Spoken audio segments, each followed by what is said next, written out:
Hey everybody, Pastor Scott here. It is the 4th of July 2020, and it's time for a daily psalm. Our psalm today is Psalm 95. You're going to hear it first from the New Revised Standard Version, from the Lutheran Study Bible, page 953, and then you're going to hear it from the Contemporary Translation, The Message by Eugene Peterson. Psalm 95 is known particularly to liturgical worship buffs as the Song of Praise from the morning prayer service in the traditional Lutheran and other liturgical churches. So it may be a little familiar to you, and you'll see why it's chosen as a song of praise. Here it is. Psalm 95. O come, let us sing to the Lord. Let us make a joyful noise to the rock of our salvation.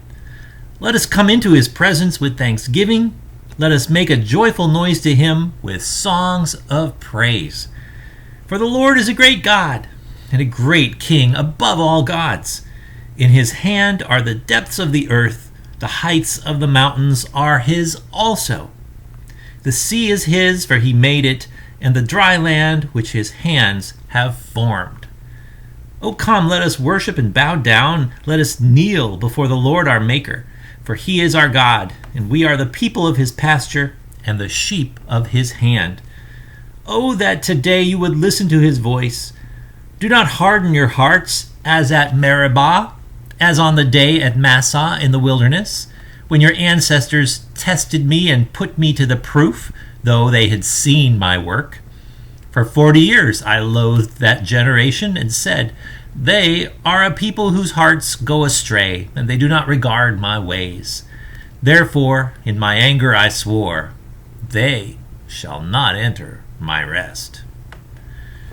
All right, and now Psalm 95 from the Message.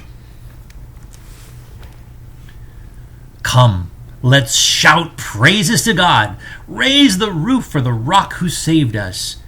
Let's march into his presence singing praises, lifting the rafters with our hymns. And why? Because God is the best, high king over all the gods. In one hand he holds deep caves and caverns, in the other hand grasps the high mountains. He made ocean, he owns it. His hands sculpted earth. So come, let us worship, bow down before him, on your knees before God who made us.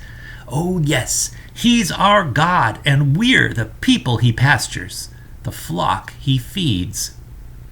Drop everything and listen. Listen as he speaks. Don't turn a deaf ear, as in the bitter uprising, as on the day of the wilderness test, when your ancestors turned and put me to the test. For 40 years they watched me at work among them, as over and over they tried my patience. And I was provoked. Oh, was I provoked. Can't they keep their minds on God for 5 minutes? Do they simply refuse to walk down my road?